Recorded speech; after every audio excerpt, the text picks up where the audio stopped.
क्योंकि अब केजरीवाल नहीं रहे और शराब का दलाल उनको सही वाक्य बोला है। जो व्यक्ति ये कहकर आया कि मैं कट्टर ईमानदार हूँ और उसी ने सबसे ज़्यादा भ्रष्टाचार किया और हजारों करोड़ों का घोटाला दिल्ली वालों को दिया, उसने दिल्ली के लिए कुछ नहीं किया। 10 साल पीछे दिल्ली चली गई, अब उसको लाने के लिए पूरी मेहनत भाजपा करेगी। केजरीवाल जी ने तो पहले ही पोस्टर लगवा दिए थे, आएंगे केजरीवाल जी जेल में फिर से, और वो समझने लगता है कि मैं यहाँ का मालिक हूँ। अरविंद केजरीवाल जी महिलाओं के बारे में बोलते थे कि कैमरे लगाऊंगा या सिक्योरिटी लगाऊंगा, उनकी सांसद को वो अपने घर में पिटवाते हैं कि हमारी जो मुख्यमंत्री है बड़ी स्ट्रॉन्ग है और आने वाले टाइम में हमारी दिल्ली का भला ही होने वाला है। नमस्कार, मैं हूं केशव मालान।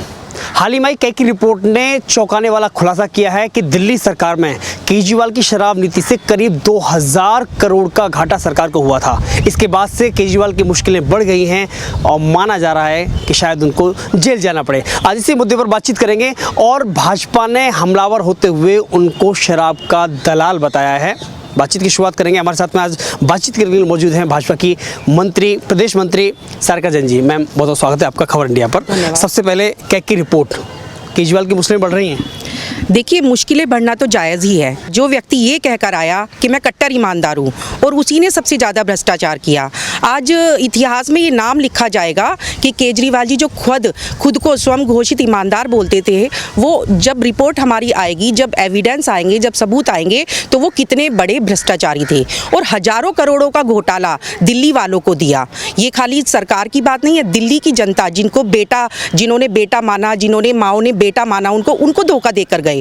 और आप देखिए, प्रधानमंत्री श्री नरेंद्र मोदी जी जो कहते हैं वो करते हैं।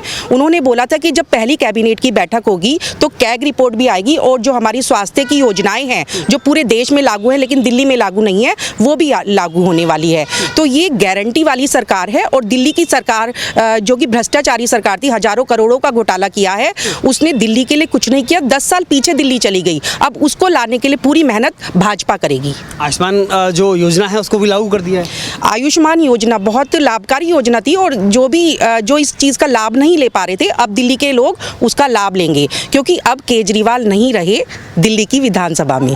केजरीवाल तो पंजाब जाने की तैयारी कर रहे हैं। देखिए, वो बहुत महत्वाकांक्षी हैं। उन्होंने दिल्ली में भी पूरा कब्जा करने की कोशिश की। वो सेवा भाव से आए ही नहीं थे, वो भ्रष्टाचार के मामले में लिप्त थे और शराब का दलाल उनको सही वाक्य बोला है। हमारी पार्टी ने अगर उनको नाम दिया है शराब का दलाल, तो कोई झूठ नहीं बोला है क्योंकि लोगों को पता है। और जब रिपोर्ट सामने आएगी तो आप देखिए कितना खुलासा होने वाला है। हजारों करोड़ों का घोटाला जो गरीब परिवार थे उनको मिलना चाहिए था, अपने ऊपर उन्होंने खर्च किया। आप देखिए, शीश महल बना डाला उन्होंने। 5 स्टार, जैसे 5 स्टार होटल होता है उससे भी कई गुना आगे उन्होंने अपना शीश महल बनाया था। लेकिन हमारी मुख्यमंत्री जो श्रीमती रेखा गुप्ता जी हैं, उन्होंने साफ मना किया है कि मैं उस शीश महल में नहीं रहूंगी क्योंकि वो एक आम परिवार से आती है जैसे हम लोग हैं और हमने जमीनी कार्यकर्ता के रूप में उनको काम करते हुए देखा है, हमने भी उनके साथ काम किया है। तो बड़ा प्राउड फील होता है कि हमारी जो रीति नीति है पार्टी की, जो हमारी रूपरेखा है पार्टी की, हम उसके हिसाब से चलते हैं। लेकिन दिल्ली को महिला मुख्यमंत्री मिली है भाजपा के रूप में और रेखा गुप्ता के रूप में। देखिए, बात करें जब से वो सीएम बनी है, दिल्ली में ताबड़तोड़ फैसले लिए जा रहे हैं। बिल्कुल, और होना भी ऐसे ही चाहिए। जब एक महिला अपने घर को संभाल सकती है, महिला घर का पिलर होती है और उसे मैनेजमेंट करना बहुत अच्छा आता है। वो समाज का भी मैनेजमेंट कर सकती है, वो घर का भी मैनेजमेंट कर सकती है और वो राजनीति में भी मैनेजमेंट कर सकती है। और ये जो प्रतिभा है, इसको पहचाना हमारे प्रधानमंत्री श्री नरेंद्र मोदी जी ने। उन्होंने महिलाओं को आगे लाकर बहुत बड़ा मैसेज दिया है कि कोई भी महिला अपने आप को वंचित ना समझे, शोषित ना समझे। उन्होंने एक महिला को सबके आगे लाकर खड़ा कर दिया और ये है महिला सशक्तिकरण। असल में जो महिला सशक्तिकरण होता है, वुमेन एम्पावरमेंट होता है, वो यही होता है। लेकिन आतिशी तो पहले ही धरने पर बैठी, बोले भगत सिंह का, बाबा साहब अम्बेडकर का अपमान किया है उन्होंने। देखिए, वो भगत सिंह जी का और बाबा साहब अम्बेडकर जी का अपमान वो कर रहे हैं, हम नहीं कर रहे हैं क्योंकि हमारी पार्टी सबको एक समान समझती है। हमारी पार्टी में कितने तरह के, सभी विभिन्न भाषा के, विभिन्न वेशभूषा के, विभिन्न धर्मों के लोग रहते हैं और सबका सम्मान हमारी पार्टी करती है। तो इसीलिए भेदभाव वो लोग करते हैं, हम लोग नहीं करते हैं। लेकिन यमुना सफाई को लेकर के जिस हिसाब से मुद्दा गरमाया रहा पूरे इलेक्शन में, और जिस हिसाब से जैसे सीएम की शपथ ली रेखा गुप्ता जी ने, तब से यमुना सफाई युद्ध स्तर पर चल रही है। बिल्कुल, हमारे जो भी फैसले हैं, जो प्रधानमंत्री मोदी जी ने बोला है वो सही पूरा होगा, वो सही टाइम पर पूरा होगा। और इसमें खाली सरकार का हाथ नहीं होना चाहिए, मैं तो कहती हूँ जन जन का इसमें हाथ होना चाहिए, क्योंकि ये सभी का काम है। हम सबको मिलजुल कर इस कार्य में अपना हाथ बटाना होगा, जिससे कि हमारी दिल्ली, जैसे हम अपने घर में साफ सफाई करते हैं, अपने घर आस पड़ोस को भी बोलते हैं कि भी साफ सफाई रखो, ऐसे ही हमें जो हमारी यमुना जी है या हमारा प्रदूषण है, पूरी दिल्ली में प्रदूषण का आप देखते हो कितना कहर है, और कहीं भी गंदगी पड़ी होती है, तो हम लोगों को भी अवेयर करना पड़ेगा। लोगों को सरकार का काम भी है और हम लोगों का जो जन जन लोग हैं, ये उन लोगों का काम भी है। ये लगता है कि केजरीवाल के द्वारा सफाई न करना, केजरीवाल वही मुद्दा केजरीवाल को ले गया। बिल्कुल, देखिए जो व्यक्ति किसी महत्वाकांक्षा से आता है, सत्ता के लालच के लिए आता है, वो उसको जनता देख रही होती है और वो समझने लगता है कि मैं यहाँ का मालिक हूँ। असल में जब कोई इलेक्शन लड़के आता है तो उसको जनता के कार्य करने चाहिए, ज़मीन पे जुड़े हुए कार्य करने चाहिए। उसको ये नहीं सोचना चाहिए कि मैं यहाँ का मालिक हूँ। आपको अगर जनता ने चुना है, वो आपको इसलिए चुना है कि आप उनके काम प्रॉपर तरीके से कर सको, ना कि ये कि आपको सत्ता का लालच होना चाहिए। देखिए, आप महिला हैं और महिला मुख्यमंत्री दिल्ली को मिली हैं, क्या उम्मीद करती हैं एक महिला होने के नाते कि महिलाओं के लिए दिल्ली में क्या होना चाहिए?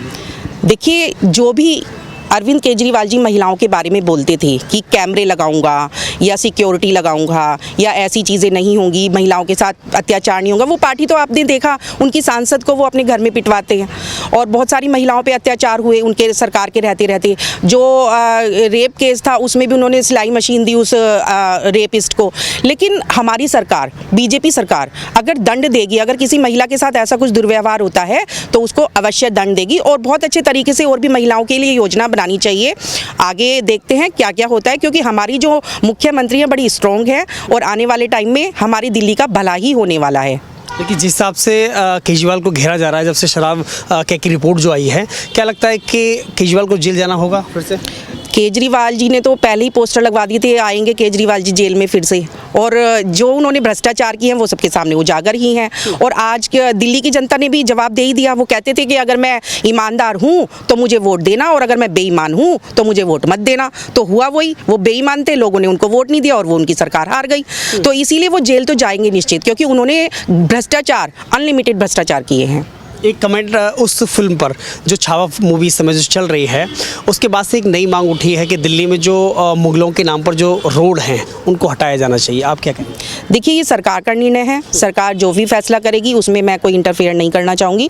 अभी सरकार के हाथों में, जो भी फैसला करेगी वो हम देखेंगे क्या होता है आगे। क्या आप सीएम से मांग करेंगे इसके लिए?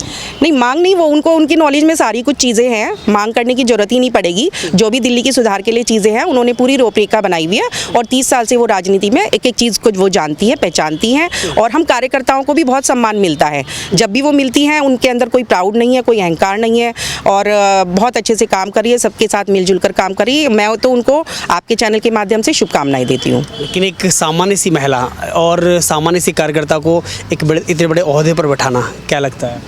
देखिए, बहुत खुशी की बात है, हम जैसे कार्यकर्ताओं के लिए भी एक खुशी की बात है। एक छोटा सा एग्जांपल देती हूँ मैं। हर माँ होती है अपने बेटे को इंक्रीज़ करने के लिए बोलती है, बेटा कुछ और अच्छा कर, कुछ और अच्छा कर। तो एक दिन मैं बोली, बेटा कुछ अच्छा करो, और वो बेटर कर रहा है। हालांकि मैं थोड़ा माँ हूँ तो होता है ना कि थोड़ा और अच्छा करो। तो मेरे को बोला, मम्मी आप सीएम कब बनोगे? तो मैं चुप। तो अब मेरे को जवाब देने के लिए अपने बेटे के पास है कि बेटा हमारी पार्टी में कब क्या हो जाएगा कुछ नहीं पता होता है, कोई भी सीएम हो सकता है।